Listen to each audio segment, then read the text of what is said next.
Bom, meus queridos, nós vamos refletir hoje sobre o capítulo 5 do Evangelho segundo o Espiritismo, que tem como título Bem-aventurados os aflitos. Esse capítulo traz 3 passagens, né, dos evangelhos. Um segundo Mateus e 2 segundo Lucas. Na primeira passagem, nesse primeiro tópico, diz assim: Bem-aventurados os que choram, pois eles serão consolados. Bem-aventurados os famintos e sedentos pela justiça, pois serão saciados. Bem-aventurados os que sofrem perseguição por causa da justiça, porque deles é o reino dos céus. Essa passagem está no Evangelho segundo Mateus, no capítulo 5, versículo de 6 a 10. No segundo item, né, a segunda passagem do Evangelho, diz assim: Bem-aventurados vós, os pobres, pois o reino dos céus vos pertence. Bem-aventurados vós, que tendes fome, pois sereis fartos. Bem-aventurados vós, que chorais agora, porque rireis. Essa passagem está no Evangelho segundo Lucas, no capítulo 6, versículo 20 e 21. E tem ainda a terceira passagem, o terceiro item que este capítulo traz, que diz assim: Mas ai de vós, ricos, pois que vós tendes a vossa consolação no mundo. Ai de vós, que estáis saciados, pois tereis fome. Ai de vós, que agora rides, pois que gemereis e chorareis. Essa passagem está no Evangelho segundo Lucas também no capítulo 6, versículo 24 e 25. Pois bem, a gente já começa observando o seguinte aí, que na passagem 1 e 2 está se tratando de expiações. Na passagem 3, que começa, mas ai de vós ricos, né? Pois que vós tendes a vossa consolação no mundo. E continua, né? Se trata das provas. Nós sabemos que que o planeta Terra, no momento, é um planeta de provas e expiações. Nós estamos caminhando, né, para um mundo de regeneração. Estamos aí nos esforçando, nos trabalhando internamente para que venhamos um dia a sermos espíritos regenerados e não mais habitar os mundos, né, de provas e expiações. Pois bem, então, quando a gente fala de provas e expiações, estamos falando, e é outro item que o Evangelho segundo o Espiritismo traz, da justiça das aflições. Como assim? No que se trata, né? Essa justiça das aflições. Por que elas ocorrem? Melhor, para que elas ocorrem? Quando Jesus fala dessas bem-aventuranças, bem-aventurados esses e aqueles, e por aí vai, né? Essas compensações que Jesus promete aos aflitos aqui da terra, né, desse mundo de provas e expiações, somente poderão realizar-se na vida futura. Por quê? Por causa dessa continuidade, por causa da lei da reencarnação, porque não se completa tudo aqui, é um processo de desenvolvimento pelo qual nós atravessamos, né? Nós passamos do desabrochamento do nosso espírito, da expansão da nossa consciência, tá certo? E no próprio Evangelho segundo o Espiritismo diz assim: sem a certeza do porvir, essas máximas não teriam sentido, né? Porque como que aconteceria tudo nessa sua existência e como a gente encontrar explicações também, né, para tudo que acontece neste mundo aqui. Se a gente não pensar que houve, né, vida anterior, né, que já vivemos antes e que haverá vidas futuras, ou seja, voltaremos a reencarnar, né? Então, se a gente não tiver compreensão desse processo de desenvolvimento, né, dessa máxima da reencarnação, realmente todas as palavras de Jesus, elas vão ficar sem sentido. E ficando sem sentido, não causa o quê? Transformação. A gente não se melhora. E a gente vê, né, não são poucos os casos de pessoas que frequentam alguma religião e que não têm um aprofundamento, não têm essa visão que nós espíritas temos, e algumas coisas perdem né, o sentido, mas eles vão vivendo e acreditando que tudo vai se resolver aqui, ou numa compensação, numa salvação após a morte, né? Então, sem que haja realmente uma expansão da consciência, um desenvolvimento do seu ser, né? A transformação do seu ser, e ele se perceber, esse indivíduo se perceber como autor da sua própria história, certo? Pois bem, então, já que a gente falou as duas primeiras passagens se trata de expiações, né? E a terceira passagem se trata de prova. É legal, então, que a gente veja agora sobre a diferença entre provas e expiações, do que se trata. Se ambas, né, significam as aflições a que Jesus se referiu, né? Então, no lugar da gente pegar as três passagens, os três itens trazidos pelo Evangelho segundo o Espiritismo, né? Passagens essas que estão lá nos Evangelhos de Mateus e Lucas, e a gente colocar tudo dentro de um pacotinho só, a gente vai ter dificuldade de compreender as vicissitudes por quais nós passamos. Tá certo?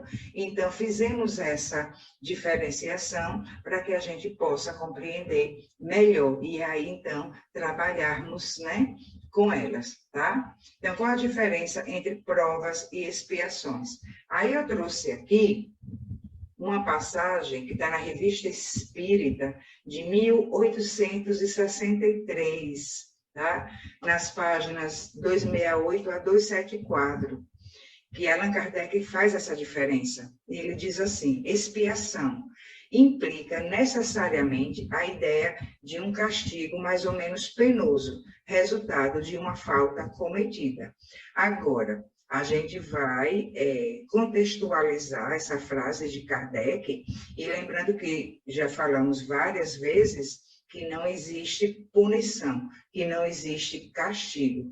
Tudo é consequência das nossas atitudes, certo? Consequências essas que acontecem dentro das leis naturais. Então, não tem como extrair leite de pedra, né? Se a pedra quer ser pedra, ela não vai conseguir dar leite antes que ela se transforme. E então, quando ele fala disso, implica em um castigo mais ou menos penoso, resultado de uma falta cometida, já tenhamos em mente que não é um castigo dado por alguém, um castigo dado a nós por Deus, tá? São consequências das nossas atitudes. Atitudes essas que fazem parte do nosso processo de desenvolvimento.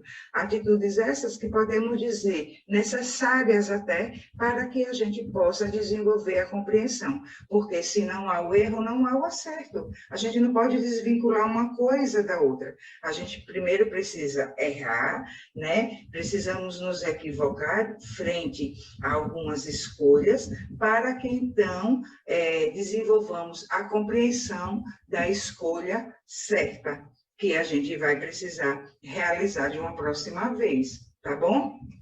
E aí, ele continua, né? E a prova, ele diz, não tem relação com falta anterior, ou seja, não é uma consequência de uma falta cometida, mas implica sempre um estado de inferioridade real ou presumível do espírito, ou seja, presume-se uma certa inferioridade, né?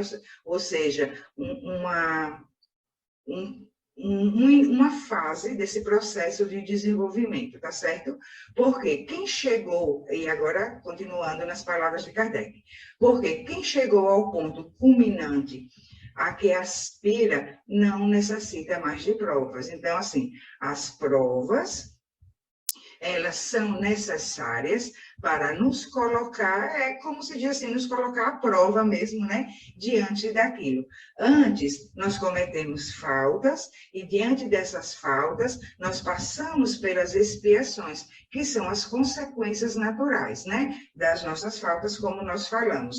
A prova é uma espécie de teste, né, que nós mesmos nos colocamos diante dessas provas, tá, para que a gente coloque em prática aquela compreensão que presume-se que a gente já tenha tido acerca das nossas más escolhas anteriores, tá bom?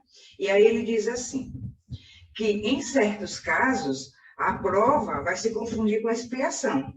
Ou seja, a expiação pode servir de prova e a prova servir de expiação. Então, assim, tem provas que a gente passa e que ela vai ter características de expiação pelo grau de dificuldade, né? Pela causa, pela sua origem, tá certo? E aí, independentemente, gente, se seja expiação, se seja prova, o que nos chama a atenção diante desses dois estágios é qual a atitude que nós teremos, qual a nossa postura mental, né, que teremos frente a esses eventos, frente a esses fatos, né, de expiação ou de prova. E aí Kardec, ele cita o exemplo de um aluno que se apresenta para receber a graduação. Vamos lá, você fez o curso tal e vai se graduar. E ele se submete a uma prova, tá? A prova final para ele se graduar. Se falhar, terá de recomeçar o trabalho. Por vezes, e aí Kardec diz, por vezes penoso, porque ele vai ter que estudar, né? Vai ter que fazer o curso de novo, tá certo? Cuja carga é uma espécie de punição da negligência no primeiro. Ou seja, se no momento da prova, tá, ele não compreendeu corretamente tudo que ele veio estudando, e então ele não conseguiu colocar na prática, então ele vai começar de novo, certo? A segunda prova que ele se refere além de prova, uma expiação. Ou seja, é como se ele necessitasse passar por essa falha e não se graduar. E aí, nesse momento, passa a ser uma expiação. Por quê? Porque a não compreensão do processo de aprendizagem, né, a qual ele estava submetido, a não compreensão e, então, a não aplicação correta na hora da prova, vai se tornar uma expiação. Por quê? Porque ele vai começar tudo de novo, certo? Parece complicadinho, né, mas dá para a gente compreender.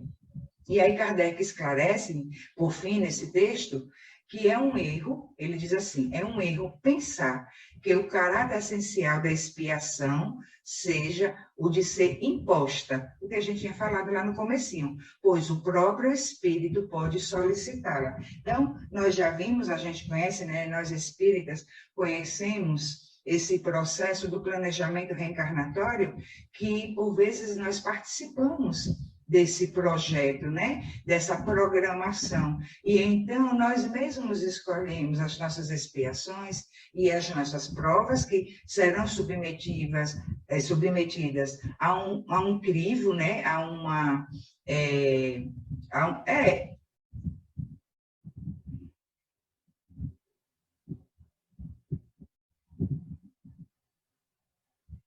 Elas serão submetidas, né, ao crivo da espiritualidade encarregada, né, espiritualidade já superior encarregada do nosso projeto reencarnatório, né, mas somos nós que escolhemos, tá certo? Pois bem, dada esta diferenciação entre provas e expiações, vale ressaltar que nem tudo encontra sua origem em vidas passadas, já que falamos em projeto reencarnatório, né? Nem tudo encontra sua origem em vidas passadas, podendo também termos, né, nossos problemas originados nesta existência. Vejam o que diz o Evangelho segundo o Espiritismo na parte de instrução dos espíritos, que eles dizem assim: as vicissitudes da vida são de duas espécies, ou, se preferirmos, tem duas fontes bem diversas, que é importante distinguir. Uma tem sua causa na vida presente, ou seja, aqui, agora. Outras, né, além desta vida, isto é, nas vidas passadas. E aí, eles continuam, e nós vamos ler aqui para vocês, quando as causas das nossas aflições são causas atuais, isto é, originadas nesta existência, tá? E essas aflições, vamos lembrar, podem ser expiações, podem ser provas, tá? E aí eles falam assim, remontando à fonte dos males terrenos, reconhecer-se-á que muitos são consequência natural do caráter e da conduta daqueles que o suportam. Quantos homens caem por sua própria falta? Quantos são vítimas de sua imprevidência, de seu orgulho e de sua ambição? Quantas pessoas arruinadas por falta de ordem, de perseverança, por má conduta ou por não terem limitado seus desejos? Quantas uniões infelizes porque resultaram dos cálculos, do interesse ou da vaidade, e com as quais nada tem a ver com o coração? Aquelas uniões, né, que é a soma de bens, famílias ricas, né, que se juntam, ou quando alguém se une a outro pela beleza, né, para ter um troféu, para exibir, para validar a sua existência, né? E muitos confundem esse laço com um laço de amor, né? Por não praticar o autoconhecimento e então se permitem a uniões assim que vão resultar em verdadeiros desastres para a alma, né? Quantos desentendimentos, continuam os espíritos, quantos desentendimentos, quantas disputas funestas e inúteis ter-se-ia podido evitar com mais moderação e menos suscetibilidade? Quantas doenças e enfermidades são a consequência da intemperança e dos excessos de todo gênero? Aí a pessoa se acaba, né, comendo gordura, ingerindo álcool todos os dias, né, indo à farra mesmo, depois de ficar doente, essa pessoa não pode pensar que está passando por uma prova ou por uma expiação em decorrência de uma vida anterior. Não, isso que ela está passando é em decorrência dos seus próprios atos, das suas escolhas infelizes nesta existência, tá? E aí eles continuam assim, quantos pais são infelizes com seus filhos por não terem combatido as suas más tendências desde o princípio? Quando mima os filhos, né, não dá uma boa educação e não dá também amor, né? A gente precisa também pensar nesse aspecto, porque muitos filhos que caem na revolta, na rebeldia, né? Muitos foram crianças rejeitadas, crianças que não foram amadas. Então, de um lado, alguns não dão uma educação, não observam as más tendências daquela criança, que nós sabemos que a criança é um espírito, né? É um espírito, esse espírito não é criança mais, né? E então ele traz as más tendências para essa atual existência. Então, tem aquelas coisinhas que, porque é pequenininho, acha bonitinho, dá risada, não vai cortando aquilo, e então, no futuro mais desta existência, acaba esses pais passando, né, pela infelicidade de ver filhos infelizes, que vão levar infelicidade para dentro de suas casas, tá? E aí eles continuam, por fraqueza ou indiferença, deixaram que desenvolvessem neles os germes do orgulho, do egoísmo e da tola vaidade, que ressecam o coração e, mais tarde, colhendo o que semearam, admiram-se e se afligem com a sua falta de respeito e a sua ingratidão. Que todos os que têm o coração ferido pelas vicissitudes e decepções da vida, interroguem friamente a sua consciência. Remontem pouco a pouco à fonte dos males que os afligem e verão se, na maioria das vezes, não podem dizer: se eu tivesse feito ou não tivesse feito tal coisa, eu não estaria nesta situação. A quem se deve, então, todas essas aflições, senão a si mesmos, dizem eles, os espíritos. O homem é, dessa maneira, num grande número de casos, o artífice de seus próprios infortúnios. Mas, em vez de reconhecê-lo, ele acha mais simples e menos humilhante para a sua vaidade acusar o destino, a providência, a sorte desfavorável, enquanto que sua má estrela, na verdade, é a sua própria negligência. Isso, gente, eu trouxe só um pedaço da parte das instruções dos Espíritos, tá? Que está lá nesse capítulo 5 do Evangelho segundo o Espiritismo, porque é um pouco longo e também não vi necessidade de lermos, né, todo o texto. Então, só um pedaço que já dá para a gente refletir bastante. E aí, eles falam da outra causa das nossas aflições, as causas anteriores. Falamos agora das causas atuais. E agora, então, vamos falar das causas anteriores das aflições, ou seja, que tem origem na existência passada, tá? E aí eles falam, são as aflições que a pessoa não contribuiu nesta existência para que aquela aflição acontecesse. Por exemplo, perda de entes queridos, aí você está passando uma grande aflição, você está assim, profundamente triste, porque você perdeu seu pai, sua mãe, um filho, entendeu? Você foi o causador da morte deles?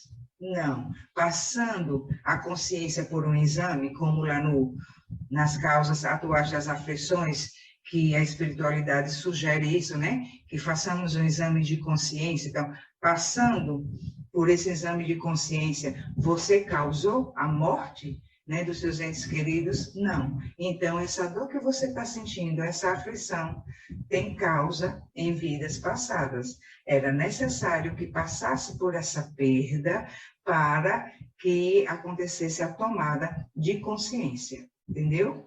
E aí dão outros exemplos. Perdas de fortunas, mesmo com toda a cautela. Então, grandes empresas que são extremamente organizadas, né? Pessoas que vêm com um poder aquisitivo muito alto e são muito organizados, são muito cautelosos com os seus gastos, têm uma organização financeira, né? Tem uma boa educação financeira. E mesmo assim, perde tudo. Ele deu causa a isso? Não. Então, essa causa está na existência anterior. E outro exemplo que eles dão, vítimas de flagelos naturais. A gente vê aí agora a pandemia, né? Teve gente que contraiu o vírus porque não se cuidou adequadamente, teve, mas muita gente que mesmo tomando todos os cuidados, né, foram contaminados e infelizmente vieram a óbito. Então, podemos encontrar as causas, né, desses flagelos naturais nas vidas anteriores, tá? Como enchentes, né? Maremotos, terremotos, todas essas coisas que a gente vê acontecer e que causam, né? Perdas materiais vultosas, como perda da própria vida, tá? Enfermidades de nascença. Então, você deu origem nessa existência a uma enfermidade de nascença? Não, porque é de nascença, né? E então é uma causa anterior de uma aflição, tá? Faz parte aí do seu planejamento reencarnatório. É uma expiação ou uma prova, tá? Pessoas com, outro exemplo deles, pessoas com deformidades físicas. Aquelas deformidades também de nascença, ou que acontece por motivos alheios à sua vontade, de vir, né, a ficar com alguma deformidade física. A pessoa buscou por isso nesta existência? Não. Então, a causa desta aflição também se encontra em vidas anteriores, certo? E por aí vai, né? Poderíamos dar outros exemplos, mas com esses a gente já consegue diferenciar, né? Um pouco sobre as nossas aflições. As aflições que nós passamos em decorrência da nossa invigilância aqui nesta existência e as aflições que nós não contribuímos para que elas acontecessem. Pois bem, assim sendo, então, como sabermos, a gente vai fazer aquele autoexame, tá? E aí, como sabermos se as vicissitudes por quais passamos têm sua origem em existências pretéritas ou nesta existência? Através da autoobservação, do autoconhecimento. A gente vai fazer esse exame de consciência, mas assim, com verdade, né? Uma autorreflexão profunda e sincera, tá? Sem a gente estar colocando panos quentes, sem desculpismos e sem estar apontando culpados. É um processo interior, só nosso. Senão a gente corre o risco, né, de fazer assim, não, eu tomei tal atitude porque minha família é assim, assim, assim, porque eu tive tal dificuldade, assim, assim, assim. E aí nada será feito, a gente não vai conseguir, né, fazer essa diferença para quem então, e por quê? E qual a importância para a gente fazer essa diferenciação? Para que a gente tome as devidas providências no tocante a se aquela aflição tem origem numa causa anterior, ou seja, numa existência pretérita, ou se a origem é da nossa invigilância, do nosso orgulho, do nosso egoísmo, como os espíritos falaram, da nossa tola vaidade nesta existência, certo? O que estamos vivenciando de desafios, né, contribuímos nesta existência para que este fato ocorresse? Se sim, né, se a resposta for sim, então já sabemos como resolvê-lo, que é mudando os nossos sentimentos e as nossas atitudes. Se a resposta for não, então já sabemos que a origem desta vicissitude se encontra em vidas passadas. Só dando essa ênfase para a gente fechar bem essa compreensão.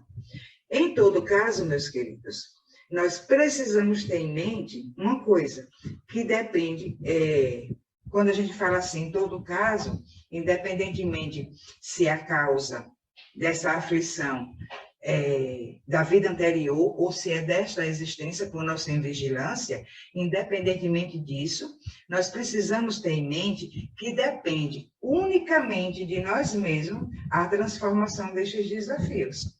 Porque mesmo, né, quando se trata de aflições que não demos origem nesta existência, como os exemplos que nós citamos, elas acontecem, né, como a gente não deu origem, mas faz parte do nosso projeto reencarnatório, não é isso?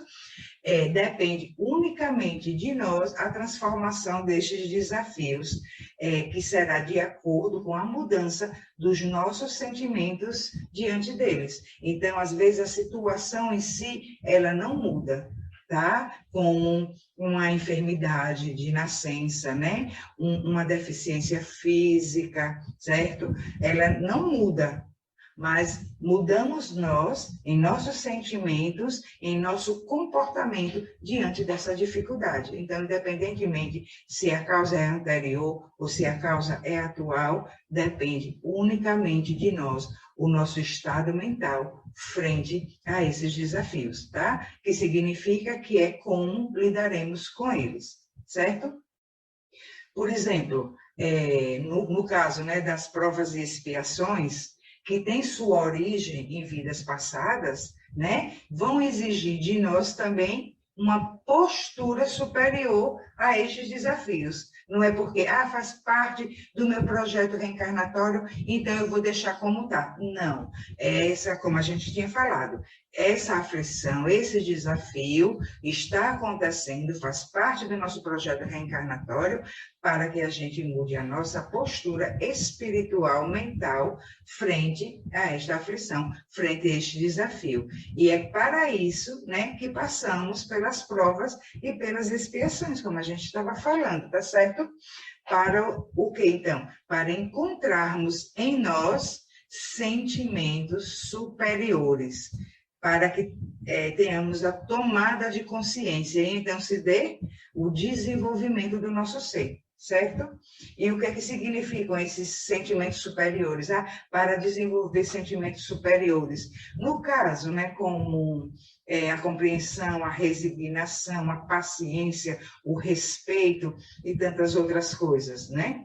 Encontrarmos a compreensão do que essas aflições significam, para que elas acontecem em nossas vidas, porque tudo aquilo que a gente vive está falando conosco, é um diálogo do universo conosco. Então, a gente vai parar, vai fazer aquele exame de consciência e vai parar e refletir assim, o que essa situação quer me ensinar?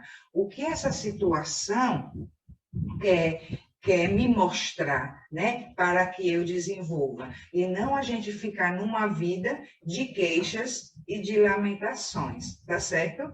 Então, para ficar bem mastigadinho, vamos dar um exemplo. Alguém nasce com expiação de uma grande pobreza material.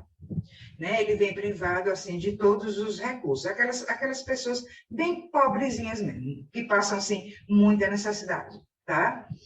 Esse indivíduo pode, em uma vida anterior, ter tido muitas facilidades e não ter feito bom uso dos recursos que ele tinha. Ele esbanjou, ele humilhou as pessoas, né? Ele foi a uma farra existencial, sentindo-se assim, o privilegiado, né? Então, antigamente não era assim, né?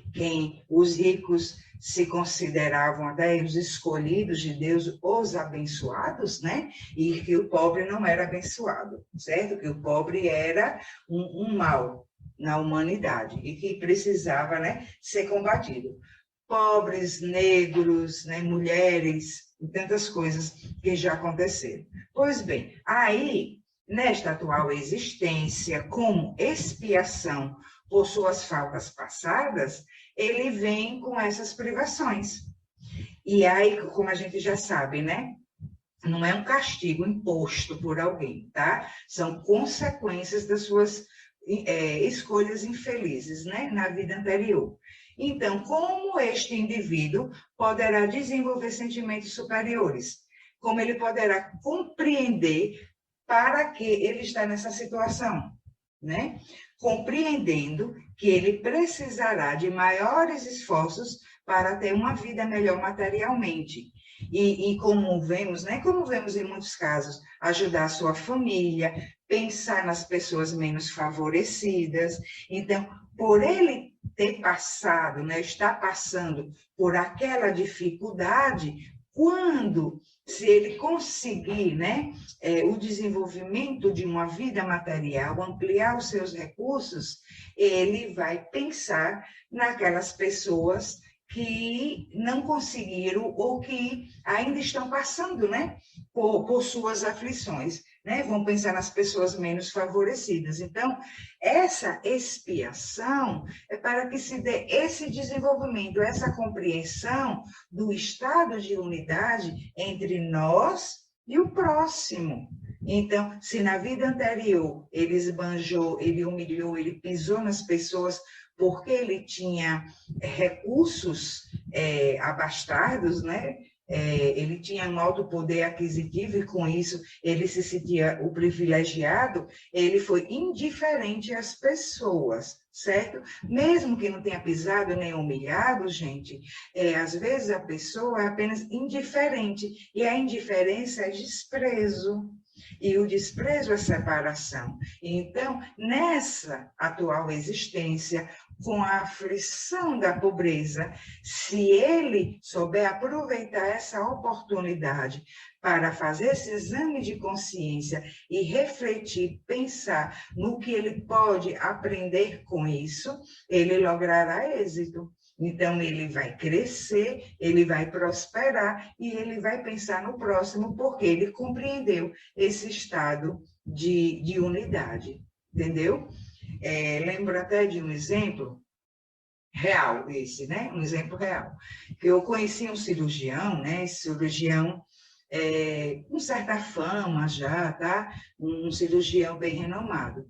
E ele veio de uma infância e de uma adolescência bastante difícil. Tá? Ele me contou algumas coisas que ele já passou, e realmente foi uma infância e uma adolescência muito difícil. Aí ele comentou comigo que quando ele estava com 16 anos, mais ou menos, aí ele pensou assim, que ele tinha duas opções: ou estudar como podia, né? Ou estudar assim, como ele podia, com os recursos que ele tinha, com luz ou sem luz, né? Com comida, sem comida, né? Ou passar o resto da sua vida naquele sofrimento e tendo o mesmo destino da sua família, porque a família toda vivia naquela aflição, daquela pobreza.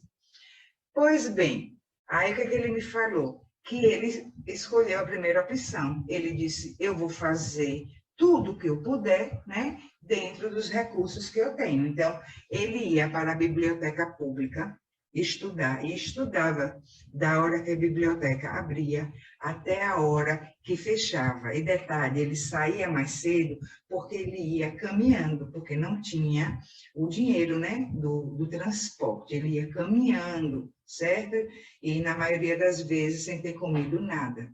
E nos finais de semana, sabe o que era que ele fazia? Ele lavava carros nos estacionamentos para poder levar algum dinheiro para casa, né? E desse dinheirinho, ele comprava alguns biscoitos, sabe? Uns pães, umas coisas assim, que dava até para, em alguns dias, quando ele ia caminhando para a biblioteca, ele comia, né? Daqueles pãezinhos. Até enquanto ainda tinha, né? Depois, quando acabava, ele já ia com fome mesmo.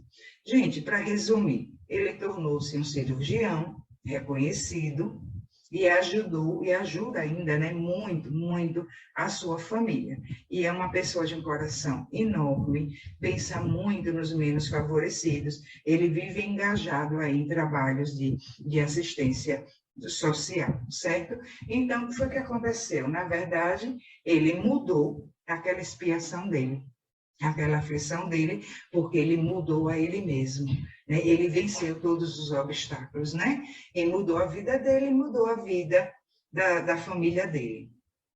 E como muda a família de muita gente, né? Que às vezes ele nem conhece as famílias que ele ajuda. Foi fácil para ele? Não, não foi fácil, né? Como a gente falou, muitas vezes até ele estudava com fome. Mas é a esta aflição, é isso agora que a gente quer que vocês entendam. É a esta aflição a que Jesus se referiu quando disse: bem-aventurados vós os pobres, pois o reino dos céus vos pertence. Bem-aventurados vós que tendes fome, pois sereis fartos. Bem-aventurados vós que chorais agora, pois rireis. O que isso quer dizer? E é fundamental, então, agora que a gente compreenda, que quando Jesus diz, bem-aventurados vós os pobres, não é só pelo fato, gente, de ser pobre, tá? Que vai receber as bonanças, não. Essa pobreza, tá? É uma consequência de uma vida anterior, tá? Como a riqueza também não significa que teve uma vida muito legal, que o cara foi super gente boa e agora ele vem rico. Não tem nada a ver isso. A riqueza é uma prova, tá? E então, quando Jesus diz assim, bem-aventurados os pobres, é que nessa lei da reencarnação, nessa justiça das aflições, se o indivíduo sabe passar por essa expiação e por suas provas, transformando a si mesmo e saindo desse estado, ou seja, mudando a sua postura mental, mudando os seus sentimentos frente a essas situações, ele encontrará o reino dos céus. Aí Jesus diz, pois o reino dos céus vos pertence. E nós já vimos em estudos anteriores que onde é que está o reino dos céus? Dentro de nós. E então, cada fase dessa, cada desafio desse processo do nosso desenvolvimento, nós vamos chegando mais próximo desse reino dos céus que está em nós, porque nós vamos tirando os véus da ignorância, do orgulho, do egoísmo, da vaidade, de todas essas coisas, esses véus que encobrem a luz, o reino dos céus que está em nós, que somos nós, um estado de paz, um estado de plenitude e então de potencialização de todas as nossas capacidades enquanto espíritos. Porque que abrimos o nosso ser, desabrochamos o nosso espírito. A gente vem no processo de estado de primitividade, agora, né, de provas e expiações, caminhando para a regeneração, depois espíritos felizes, depois espíritos celestes. Conforme nós vamos passando por essas fases, nós vamos trazendo à tona, né, tomando conta de todo o nosso ser, esse reino dos céus que está em nós, que somos nós. E então é quando nós poderemos ser co-criadores efetivamente com Deus. Quando Jesus disse, né, vós sois deuses, né? Se quiser, podereis fazer coisas mais grandiosas que eu. Sim, mas a gente precisa pensar nisso, do que a gente está conversando hoje.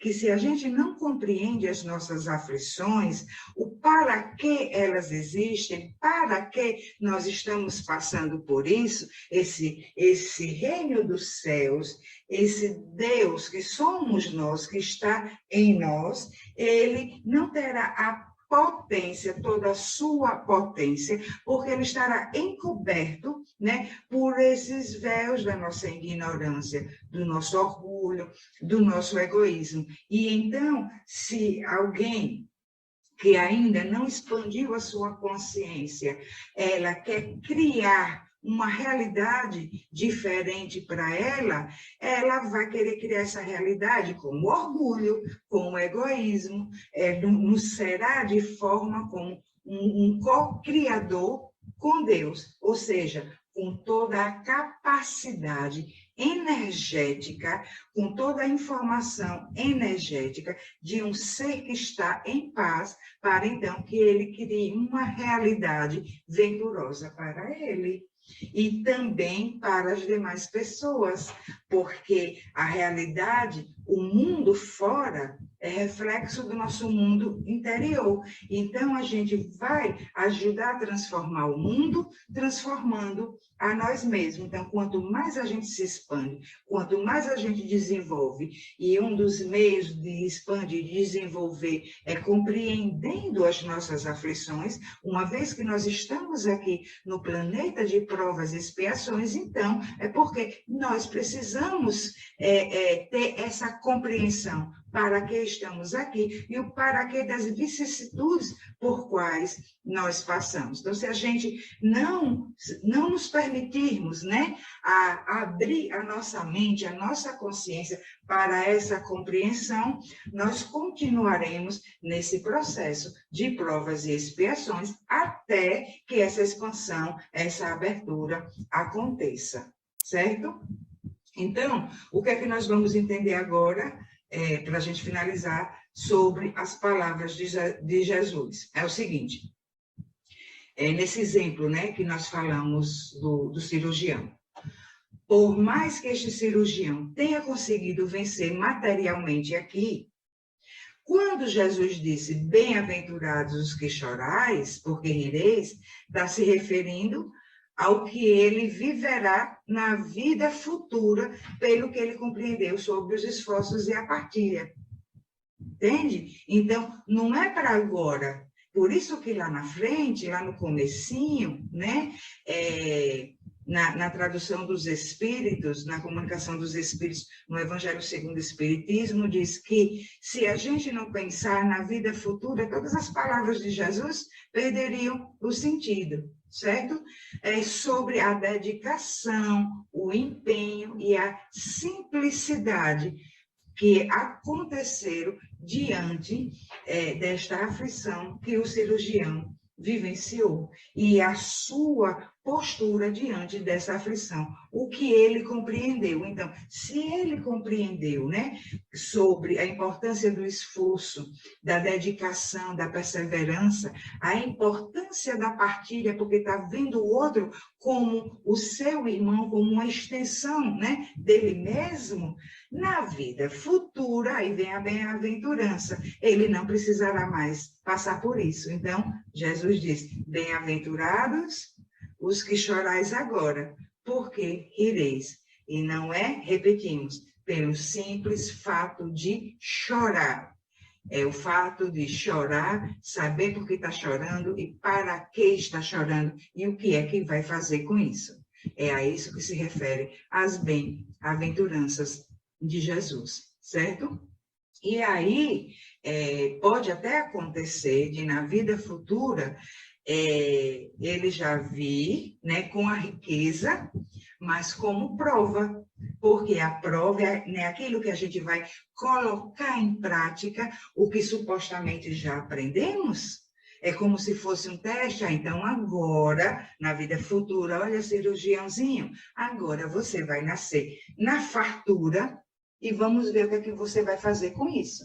Por isso que a riqueza é uma prova, e uma prova bem difícil, entendeu? Por quê? Porque pode acontecer de se repetir, né, no caso do exemplo desse cirurgião, dele repetir o que já tinha feito na vida anterior. Quer dizer, se por um acaso, né, porque eu não sei, se por um acaso na vida anterior, né, ele esbanjou a riqueza, aí ele pode cair diante da prova, se sentir de novo privilegiado, né?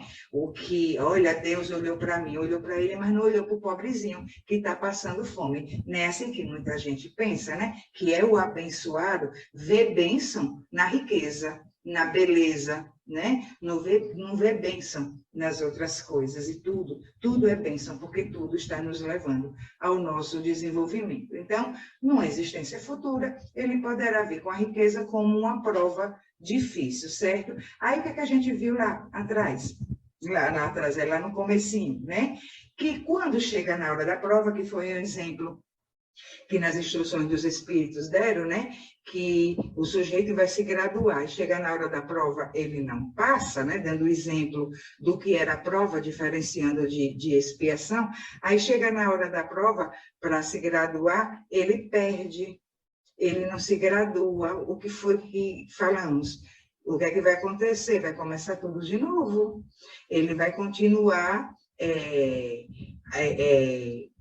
nesse ritmo, né, de provas e de expiações. Só que agora as expiações de aflições continuarão acontecendo porque ele não soube lidar com o momento da prova. Ele não compreendeu o curso todo, né? Tudo que ele foi vivenciando, todas as experiências que ele foi passando, e chegou no momento da prova. E vamos ver agora realmente se você aprendeu, né, o que você supõe que aprendeu. Então, vamos ver agora na prática. E a gente sabe que, e falamos nisso, que no projeto reencarnatório, essas provas somos nós mesmos que escolhemos. Então, ele mesmo pode escolher, eu quero passar por essa prova difícil. E aí vai que ele mesmo cai, ou não, né?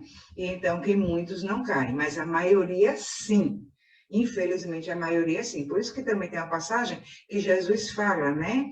É mais fácil um camelo passar, né, pelo buraco de uma agulha do que um rico entrar no reino dos céus. Por quê? Porque cai diante da prova, não compreende o motivo da sua riqueza, não compreende para quê, né? Ele já nasceu ou desenvolveu um poder aquisitivo farto, né? Razoável, certo? Então, assim, meus queridos, nós encerramos falando que, e a gente já tinha comentado, não importa o que você esteja vivendo, seja de bom, seja de ruim, sempre se pergunte, para que isso está acontecendo? Se você goza de saúde, ou se está enfermo, se goza da riqueza, ou se passa pela pobreza, dentre tantas outras coisas, né? Porque tudo não se resume só a estar doente, ou a estar sadio, a ser rico, ou a ser pobre, né? Dentre tantas outras coisas. Veja que tudo, absolutamente tudo, tem uma razão de ser. Não existem privilegiados neste mundo de provas e expiações. Tão pouco, né? Os esquecidos pela misericórdia divina, porque aí volta ao assunto da riqueza de novo, né? Tem gente que acha que aquele pobrezinho está esquecido, né? Pela misericórdia divina, pelas bênçãos divinas, e não estão, não, tá? Estamos todos nós, aqui no mundo de provas e expiações, estamos todos no mesmo barco e contando todos com o amor divino. O que existe é que aquele indivíduo que encontrou a razão da existência E aquele que ainda dorme no conforto do que ele considera, né, como privilégios, ou na revolta dos seus infortúnios. Então, o que existe é isso. Ou aqueles indivíduos que encontraram a razão da sua existência e por isso eles se transformam, então transformam sua realidade, e aqueles que ainda dormem, né, no conforto, deitado em berço esplêndido, né, se sentindo privilegiado, ou na revolta, como muita gente, né, passa suas aflições na revolta, na indignação, né, nas queixas e nas lamentações, seja diante da enfermidade, seja diante das questões materiais, né? Então, no lugar de fazer algo para transformar essa realidade, transformando primeiramente os seus sentimentos frente àquela realidade, prefere, né, estar tendo uma vida de revolta. Então, não existem beneficiados e esquecidos, privilegiados e esquecidos. O que existe são pessoas que despertaram para o sentido, né, da razão, a razão da sua existência, e aqueles que ainda dormem em berço esplêndido, tá bom? Uma coisa é certa, né, no meio de tudo isso que nós conversamos hoje e refletimos, né, e que foi para isso que Jesus veio aqui nos ensinar, a encontrarmos o reino de Deus dentro de nós. Então, bem-aventurados os aflitos, por isso ou por aquilo, sedentos de justiça, por isso ou por aquilo, porque serão saciados, porque serão justificados, quando eles se abrem para encontrar esse reino de Deus dentro dele, compreendendo a razão das suas aflições, a sua participação nessas aflições, quando a causa é nesta existência, né? Por sua própria negligência, por sua invigilância, certo? E então, quando a gente se coloca à disposição desse exame de consciência e se abre ao reino de Deus dentro de nós, a gente compreende as palavras de Jesus. E então a gente passa a viver de uma outra forma, dando um sentido elevado à nossa existência, e assim crescendo, e assim se desenvolvendo em toda a nossa potencialidade como espíritos imortais que nós somos e que estamos aqui de passagem. Bobagem é querer todas as bem-aventuranças nesta atual existência, uma vez ainda que não desenvolvemos todas as nossas habilidades, todas as habilidades do nosso espírito. E é para isso que contamos com as provas e as expiações, com as nossas aflições, para que a gente consiga, desenvolva as habilidades do nosso espírito, pouco a pouco, passo a passo, abrindo esse reino de Deus dentro de nós. Tá certo, meus queridos? Agora, uma questão aqui, para a gente comentar a respeito, que já fica como um bom complemento dessa nossa reflexão, tá? Se a riqueza é sempre uma prova e a pobreza sempre uma expiação. Não necessariamente, gente. Agora sim, normalmente a riqueza é uma prova, certo? Por quê? Porque, como a gente tinha falado, né, nós estamos num mundo de provas e expiações. No mundo de provas e expiações, o que acontece? É onde o mal ainda prevalece. Se o mal ainda prevalece, é porque nesse mundo, né, habita ainda espíritos muito imperfeitos, né? Então, com as vulnerabilidades muito ainda acesas, tá? Digamos assim, muito evidentes ainda, essas vulnerabilidades no espírito. E então, normalmente, é uma prova porque vai se ver como é que a pessoa vai lidar com isso, né? Que destino ela vai dar a essa riqueza, ou se ela vai deixar, de novo, que o egoísmo, né? O orgulho, a vaidade, como os irmãos falam, né? Eu gosto desse termo assim, a tola vaidade, né? Se vão deixar que tudo isso acabe predominando e dando um destino diferente, né? Do esperado para a riqueza. Porque tantas coisas, veja que nesse mundo de provas e expiações, veja que a riqueza se concentra nas mãos de uma minoria. E então, se tivesse sendo dado um destino certo, né, a esta riqueza, muita da desigualdade já teria sido extinta. E então, assim, é difícil. A prova da riqueza é difícil. Agora, quando a gente fala em riqueza, gente, não vamos pensar somente em grandes fortunas, certo? Por quê? Porque, às vezes, aquele pouco que a gente tem, pouco entre aspas, mas se você vive numa situação mais confortável, né? Se você não passa tantos perrengues, essa sua condição já é fortuna para alguém, né? Se a gente for comparar com quem não tem nada. E, então, nós também, que não somos, assim, milionários, né? A gente também tem que ver sobre o que a gente pode fazer dentro das nossas possibilidades, dentro dos recursos que nós temos, né, para dar um auxílio, para ajudar as pessoas. E não necessariamente somente a quem está lá fora, dentro da própria família, porque é na família onde tudo começa. Então, não tem pessoas, às vezes, dentro de uma família, né, que tem uma condição mais confortável e os outros que estão ali tão próximos, né, passam por sérias dificuldades e a pessoa... E aquele que tem uma condição mais favorável tem uma imensa dificuldade em abrir um pouco a mão e ajudar aquele que está com mais dificuldades, né?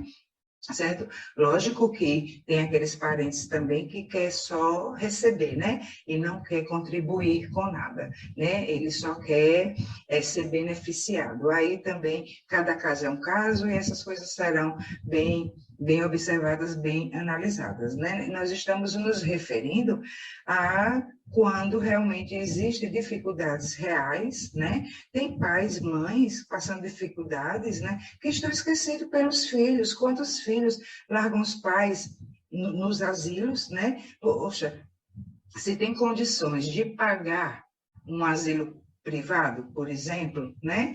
Tem condições, então, de dar uma assistência melhor, incluindo com amor, com carinho, né? Com todo o afeto, com a presença da pessoa, né? Mas aí, o que acontece? Muitos querem viver a vida, como falam, né? E então, quando a gente fala da prova da riqueza, a gente não vamos pensar somente nas grandes fortunas, tá? Mas dos nossos recursos, ainda que menores, né? Bem menores do que as grandes fortunas, não somos milionários, mas o que a gente pode fazer com isso, certo? E outra questão de que quais outras provas, né, que poderiam ser além da riqueza? Tantas outras coisas podem ser provas. Por exemplo, o conhecimento. O conhecimento é uma prova, entendeu? A espiritualidade, os amigos, né, já tinham orientado a respeito disso. Por que a gente fala tanto de compartilhar o conhecimento?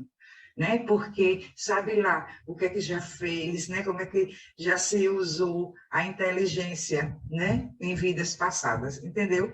Então, conhecimento é uma prova. O que é que a pessoa que adquire conhecimento em determinada área, ou em várias coisas, o que é que ela vai fazer com isso? Ela vai compartilhar com as pessoas, né? Tem até aquele ditado, né? Que dá de graça o que de graça recebeste. Muito do conhecimento as pessoas gastam, né? Gastam bastante com livros, com cursos, com isso e aquilo, e desenvolvem aquele conhecimento, né? Mas, só que o que existe por trás desse gasto é a oportunidade que a pessoa teve. A oportunidade de ter esse conhecimento, entendeu? Então, o que se faz com esse conhecimento que tem? Compartilha com as pessoas, divide desse conhecimento, né? Porque estamos aqui para a partilha, né? É para compartilhar o que a gente tem, né? E aí, então, o conhecimento também é uma prova. Agora, outra coisa, a pobreza, meus queridos, nem sempre é uma expiação. Já pegando o gancho aqui de outra questão, a pobreza nem sempre é uma expiação, porque senão a gente vai ficar olhando todas as pessoas que têm dificuldades financeiras, né, que passam por algumas privações, como, olha, está pagando o que fez na vida passada. Não é assim, certo? Toda regra tem exceção e tem espíritos elevadíssimos no meio da pobreza, que ele veio justamente, certo, para ajudar uma comunidade, para ajudar a sua família com a compreensão que ele já tem, né? Até naquele caso, no exemplo do cirurgião, né? Quem sabe ele não pode ter sido, né, também um espírito que fez bom uso, né, da riqueza, e ele não veio na pobreza agora como expiação, ele veio, né, para ajudar a sua família. Precisou de mais esforços? Precisou de mais dedicação? Sim. Entendeu? Houve uma aflição, sim, mas essa aflição é pertinente à vida na matéria. As vicissitudes que acontecem naturalmente em decorrência de estarmos aqui na vida da matéria. Então, nem tudo vai ser expiação, nem tudo vai ser uma prova, né? Então, esse cirurgião pode ser um espírito, né, já mais desenvolvido, e ele mesmo escolheu assim, não, eu quero renascer ao meio das dificuldades, certo? Porque tanto eu coloco em prática, né, o que eu já aprendi, como eu vou ajudar outras pessoas, certo? Então, não necessariamente que toda pobreza é uma expiação, certo? Que toda riqueza é uma prova, embora a maioria sim, tá? Para que a gente não ingesse, né, o nosso olhar, os nossos conceitos sobre isso, certo? Uma prova também que acontece é a prova da beleza, certo? Existe também belezas que não são provas, existe, mas a maioria é prova. Tá? Então, muitas pessoas se sentem agraciados, né, pela vida, privilegiados, né, pela misericórdia divina, porque são mais belos. Agora, veja bem, quando se fala em beleza, está se falando de padrões daqui do planeta Terra. Entendeu? Então, isso tem que ser levado em consideração. E é uma prova, porque o que é que a pessoa vai fazer com essa beleza? Como é que ela vai viver? Qual será a postura dela? Né? A gente vê aí nas redes sociais, por exemplo, né, muita exposição da beleza, né, de corpos bem malhados, isso e aquilo. E aí a gente pensa o seguinte, às vezes aquela pessoa que se sente feinha, que se sente para baixo, não está postando fotos assim. E quem se sente realmente mais agraciado do que os outros, né, é uma enxurrada de selfies, uma enxurrada de fotos, entendeu? Porque quer exibir sua beleza, porque já se acha bonito, né? Já se acha dentro dos padrões ou até além dos padrões e quer essa confirmação, quer essa validação através das outras pessoas, né? Curtindo, comentando, né? Virtualmente aplaudindo aquela exposição, certo? Então, a beleza, na maioria das vezes, é uma prova de como a pessoa vai direcionar a sua existência dentro dessa beleza. Se ela vai viver para a manutenção dessa beleza, certo? E continuar nessa exposição, né? Ou se ela vai ter uma vida, digamos assim, natural, normal, sem se ater, né, estritamente a isso. Entendeu? Porque se ela vai buscar mais pelos valores da alma do que pelos valores da matéria. Então, muitas vezes a beleza é uma prova. E a gente vê, tem pessoas, eu mesmo conheço, pessoas belíssimas, belíssimas, belíssimas, e que têm uma vida assim, completamente natural, buscando os valores do espírito, que nem gosta muito de exposição, entendeu? Porque não, como é que se diz? Não faz disso prioridade da vida, né? Porque quando a gente faz prioridade, quando a beleza, o nosso corpo físico é a nossa prioridade, né? Isso significa que a nossa consciência ainda está fechadinha e a nossa visão de vida é estritamente material. Entendeu? Então, a prova vai ser em cima disso. Se a pessoa vai vencer, né? Vai vencer essas tentações, né? De viver somente para o corpo, né? E buscar os valores do espírito, buscar mais paz para a sua vida. E veja aqui, até falando em paz, né? Quantos modelos, quantas pessoas, né, são acometidas por processos de ansiedade, de depressão, né? Que a sua beleza não supriu com esses vazios da existência, porque somente os valores da alma que preenchem todos esses vazios, porque dão sentido à existência, né? Então, vamos cuidar do nosso corpo, vamos cuidar da nossa saúde, mas não vamos fazer disso a prioridade da nossa existência, né? E aí a gente vê pessoas com dificuldade para envelhecer, pessoas querendo ser jovenzinhos o tempo todo, não sabem envelhecer, não sabem perceber a maravilha da vida no envelhecimento. Então, chegam a uma terceira fase da vida, né? Sem sabedoria, sem valores espirituais, sem uma estrutura espiritual. Então, quer se manter congelado numa juventude que já passou. E isso denota o quê? Um espírito primitivo, um espírito que ainda não abriu a sua consciência, então um espírito que ainda vai demorar mais um pouquinho, né, para descobrir esse reino dos céus que tanto Jesus se referiu dentro dele. Tá certo, meus amores?